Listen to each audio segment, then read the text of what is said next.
সুপ্রিয় শিক্ষার্থীবৃন্দ, তোমাদের প্রতি রইল আমার অনেক অনেক শুভেচ্ছা। আমি দুলাল চন্দ্র রায়, সহকারী অধ্যাপক, অর্থনীতি বিভাগ, মনমোহনপুর আইডিয়াল কলেজ। আমি তোমাদের অনলাইন ক্লাসে স্বাগত জানাচ্ছি। শিক্ষার্থীবৃন্দ, আশা করি তোমরা ভালোই আছো। আমি গত ক্লাসে ক্রমহ্রাসমান প্রান্তিক উপযোগ বিধি সম্পর্কে আলোচনা করেছিলাম। আজকে আলোচনা করব চাহিদার ধারণা, ইংরেজি হচ্ছে কনসেপ্ট অফ ডিমান্ড। আমরা এই অধ্যায়ে এই অংশে আমরা জানতে পারবো চাহিদা কি, চাহিদার বিধি কি, এবং চাহিদার বিধি থেকে আমরা কিভাবে চাহিদার সূচির মাধ্যমে চাহিদা রেখা অঙ্কন করতে পারি। আজকে এই বিষয়টি তোমাদের মধ্যে আলোকপাত করব। সুপ্রিয় শিক্ষার্থীবৃন্দ, তোমরা অনেকেই জানো চাহিদা কি। সাধারণত কোনো কিছু পাওয়ার আকাঙ্ক্ষাকেই আমরা চাহিদা বলে থাকি। সুপ্রিয় শিক্ষার্থীবৃন্দ, চাহিদা এমন একটি বিষয় যা শুধু পাওয়ার আকাঙ্ক্ষা থাকলেই হবে না।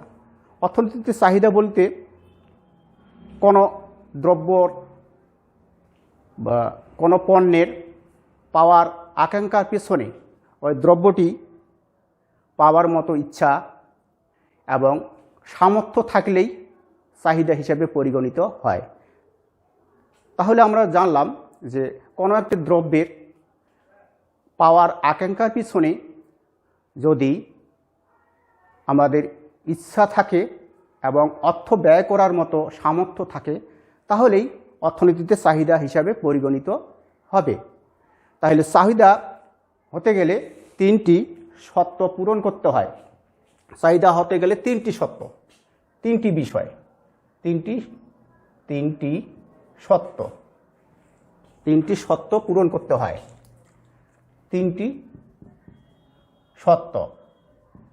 1 নম্বর, কোনো দ্রব্য বা কোনো পণ্য পাওয়ার আকাঙ্ক্ষা, কোনো দ্রব্যের পাওয়ার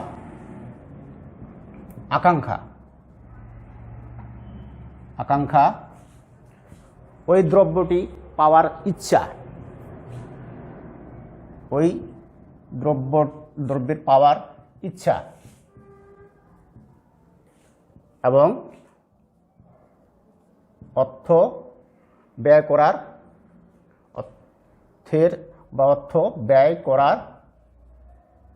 করার সামর্থ্য। এই তিনটি বিষয় যদি পরিপূর্ণভাবে পূরণ হয়, তাহলেই অর্থনীতিতে চাহিদা হিসেবে পরিগণিত হয়। প্রিয় শিক্ষার্থীবৃন্দ, বিভিন্ন অর্থনীতিবিদ বিভিন্নভাবে চাহিদার সংজ্ঞা প্রদান করেছেন। অর্থনীতিবিদ পেনশনের মতে পেনশন চাহিদা সম্পর্কে বলেছেন, কোনো দ্রব্যের পাওয়ার আকাঙ্ক্ষার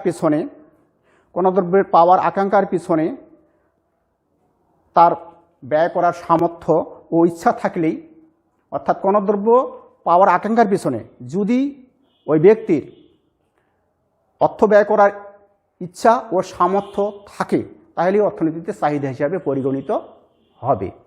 প্রিয় শিক্ষার্থীবৃন্দ, আমরা এতক্ষণ চাহিদা কি, চাহিদার সংজ্ঞা সম্পর্কে আলোচনা করলাম। আশা করি তোমরা বুঝতে পেরেছ। এখন আমি আলোচনা করব চাহিদা বিধি কি। চাহিদা বিধি হচ্ছে দাম ও চাহিদা, এই দুইটি চলক চাহিদা বিধি।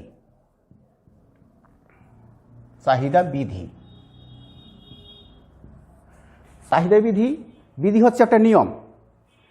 এখানে অর্থাৎ চাহিদা বিধিতে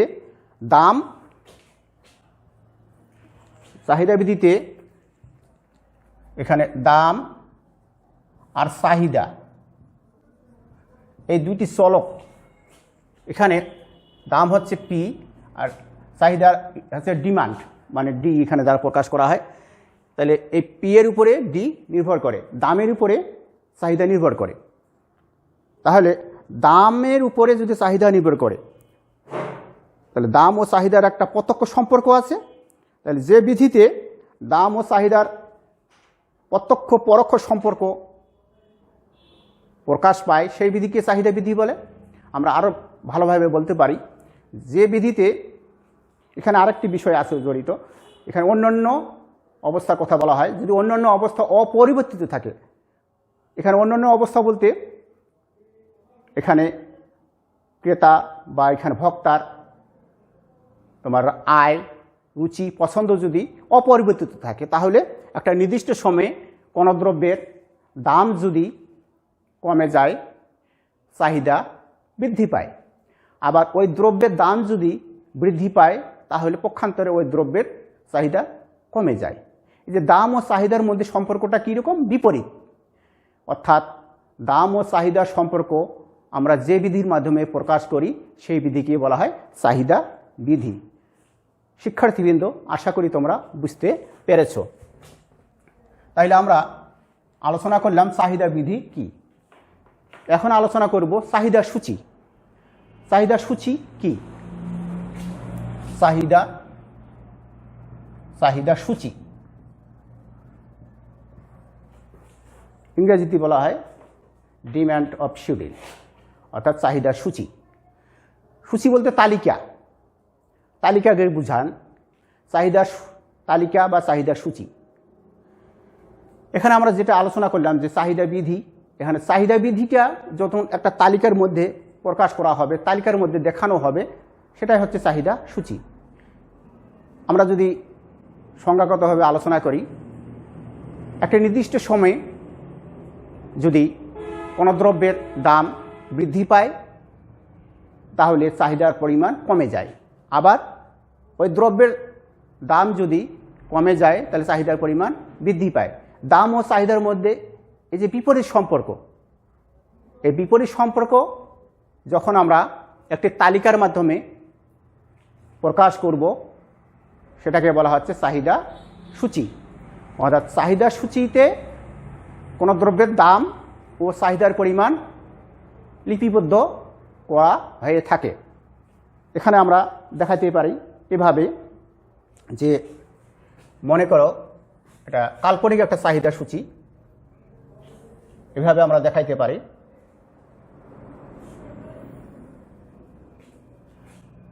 দ্রব্যের দাম, এখানে দ্রব্যের চাহিদা। কোনো দ্রব্যের দাম যদি মনে করো, কোনো দ্রব্যের দাম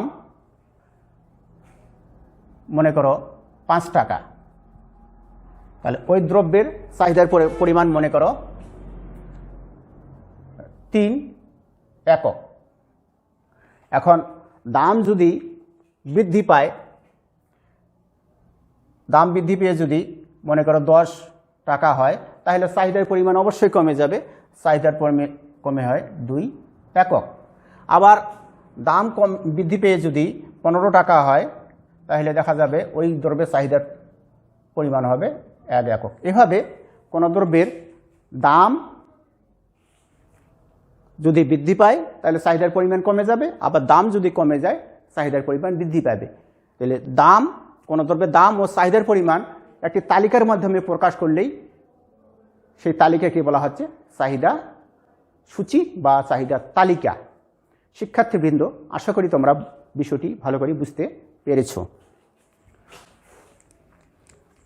শিক্ষার্থীবৃন্দ, এখন আমি যে বিষয়টি আলোচনা করব সেটি হচ্ছে চাহিদা অপেক্ষক। চাহিদা অপেক্ষক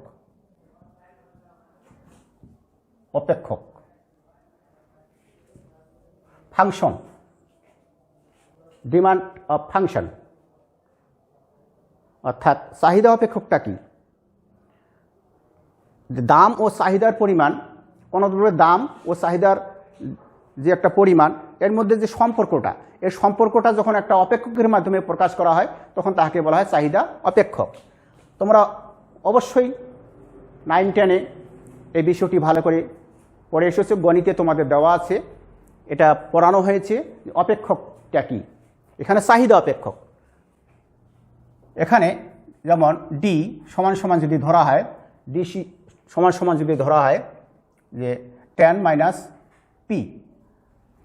এখানে অপেক্ষক দুইটি, একটা হচ্ছে চাহিদা অপেক্ষক আর একটা হচ্ছে একটা চাহিদা অপেক্ষকের মধ্যে দুইটি চলক আছে, একটা হচ্ছে তোমার ডি আর একটা হচ্ছে পি, একটা নির্ভরশীল চলক আর একটা স্বাধীন চলক। পি হচ্ছে স্বাধীন চলক আর ডি হচ্ছে নির্ভরশীল চলক। এই স্বাধীন চলক আর নির্ভরশীল চলকের মধ্যেই সম্পর্ক এই চাহিদা অপেক্ষকের মধ্যে দেখানো হয়ে থাকে।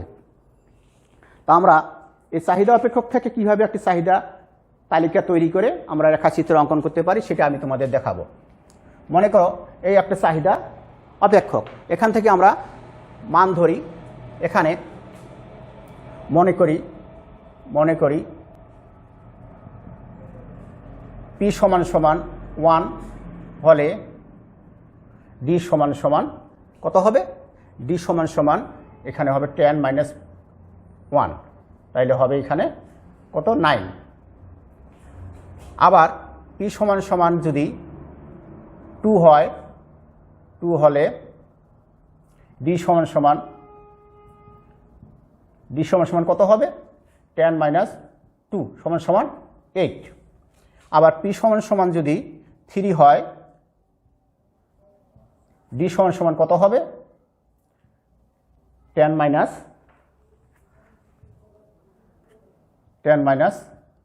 3 সমান সমান 7।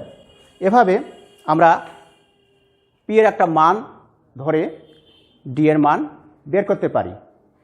যে পি এর মানের সঙ্গে ডি এর মানে একটা সম্পর্ক আছে, কাজেই এই সম্পর্কটাই হচ্ছে আমরা চাহিদা অপেক্ষককে প্রকাশ করতে পারি। এখন এই যে পি এর বিভিন্ন মানের উপরে নির্ভর করে ডি এর বিভিন্ন মান বের করলাম, এটা একটা তালিকার মাধ্যমে যদি আমরা দেখাই তাহলে সেটাই হবে চাহিদা সূচি। শিক্ষার্থীবৃন্দ, আমরা এই তালিকাটা এইখানে আমরা দেখাবো, এখানে আমি দেখাবো।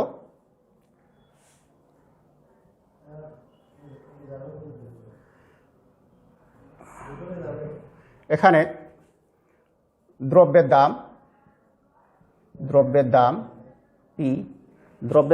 পি, এখানে চাহিদা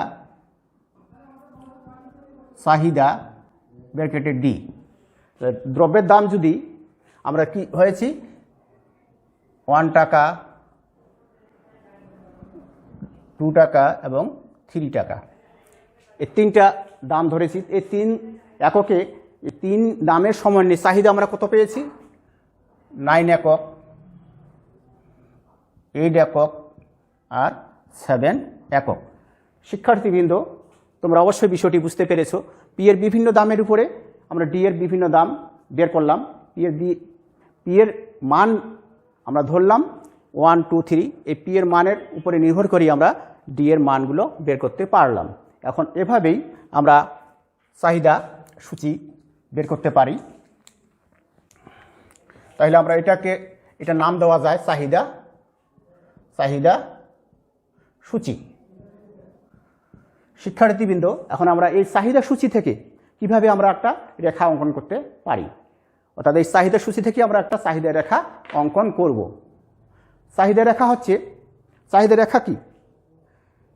একটা নির্দিষ্ট সময়ে যখন কোনো দ্রব্যের দাম বৃদ্ধি পায়, চাহিদা ওই দ্রব্যের কমে যায়, আবার দাম যদি কমে যায় চাহিদার পরিমাণ বৃদ্ধি পায়। এই সম্পর্কটা চাহিদা বিধি। আর এই বিধিটা যখন তালিকার মাধ্যমে প্রকাশ পায় তখন বলা হয় চাহিদা সূচি। আর এই চাহিদা বিধিটাকে যখন আমরা চাহিদা সূচি থেকে জ্যামিতিক আকারে প্রকাশ করি বা রেখাচিত্রী আকারে প্রকাশ করি তখন তাহাকে বলা হয় চাহিদা রেখা। শিক্ষার্থীবৃন্দ, তাহলে আমরা এখন চাহিদা রেখা কিভাবে অঙ্কন করতে পারি, এটা চাহিদা সূচি থেকে কিভাবে চাহিদা রেখা অঙ্কন করতে পারি তোমরা ভালোভাবে লক্ষ্য করো। এভাবে আমরা চাহিদা রেখা অঙ্কন করতে পারি। এখানে তোমরা জানো যে ও এক্স আর ওয়াই এই দুইটি রেখা পরস্পর ও বিন্দুতে মিলিত হবে। ও এক্স হচ্ছে ভূমি, ও ওয়াই হচ্ছে লম্ব। শিক্ষার্থীবৃন্দ, তোমরা মনে রাখবা আমাদের অর্থনীতিতে যতগুলো চিত্র অঙ্কন করা হবে এই চিত্রের মধ্যেই অঙ্কন করা হয়ে থাকে। শিক্ষার্থীবৃন্দ, তাহলে আমরা ভূমি অক্ষে আমরা কি দেখাবো? চাহিদার পরিমাণ।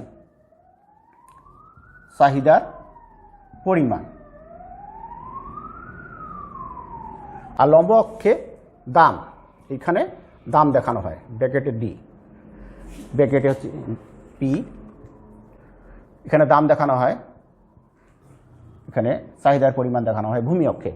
তাহলে দাম আমরা ধরেছি মনে করো 1 2 3, অর্থাৎ এখানে 1 2 3। তারপরে আমাদের ও এক্স ভূমি অক্ষে ধরা হয়েছে চাহিদার পরিমাণ, এখানে ধরা হয়েছে 3টি একক। তাহলে এখানে যেহেতু 0 মানে শূন্য, যত ডান দিকে যাবে তত বৃদ্ধি পাবে। তাহলে আমাদের সবচেয়ে ছোট সংখ্যা হচ্ছে 7 7 8 9। লম্ব অক্ষে 0, আর যত উপরে যাবে তত বৃদ্ধি পাবে। এই জন্য প্রথমে 1 2 3 1 2 3, এই 3 টাকা। এখন আমরা যখন কোনো দ্রব্যের দাম 1 টাকা হয়, চাহিদার পরিমাণ কত? চাহিদার পরিমাণ হচ্ছে 9 একক। তাহলে এই 1 টাকা আর 9 এককের সমন্বয়ে আমরা একটা বিন্দু পাবো। এইভাবে আমরা অঙ্কন করতে পারি। এই যে এখানে মনে করো এ বিন্দু, এই এ বিন্দু, এখানে এ বিন্দু। আর যখন চাহিদার পরিমাণ এখানে কমে গেল 8 একক, কীভাবে? তোমার ওই দ্রব্যের দাম বৃদ্ধি পেল, দাম বৃদ্ধি পেয়ে যদি 2 টাকা হয়, চাহিদার পরিমাণ কমে হয় 8 একক, 9 থেকে 8 হলো। তাহলে 2 টাকা যখন, তখন চাহিদার পরিমাণ হলো 8 একক। এই 2 টাকা এবং 8 এককের সমন্বয়ে আরেকটি বিন্দু আমরা পাই, সেই বিন্দুটা হচ্ছে বি বিন্দু। দাম বৃদ্ধি পেয়ে 3 টাকা হলে, দাম বৃদ্ধি পেয়ে 3 টাকা হলে চাহিদার পরিমাণ আরও কমে 7 একক হয়। অর্থাৎ 3 টাকা আর 7 এককের সমন্বয়ে আরও একটা আমরা বিন্দু পাই, সেটা হলো সি বিন্দু। এখন এই যে আমরা বিন্দুগুলো পেলাম, এ বি সি বিন্দুগুলো পেলাম, এই বিন্দুগুলো যোগ করেই, এই বিন্দুগুলো এইভাবে আমরা যদি যোগ করে দিই, এই যোগ করে দিয়ে আমরা একটা রেখা পাই। এই রেখাটা হলো ডি ডি 1। তাহলে এই এই রেখাটা পাইলাম কিভাবে? এ কমা বি কমা সি বিন্দুগুলো যোগ করে ডি ডি 1 যে ডি ডি 1 যে ডি ডি 1 চাহিদা রেখা পাই। অর্থাৎ এই রেখাটাই হচ্ছে চাহিদা রেখা। এই এ বি সি বিন্দুগুলো যোগ করলাম, এই বিন্দুগুলো যোগ করেই আমরা একটা রেখা পাইলাম। সেই রেখাটার নাম হচ্ছে কি? D D 1।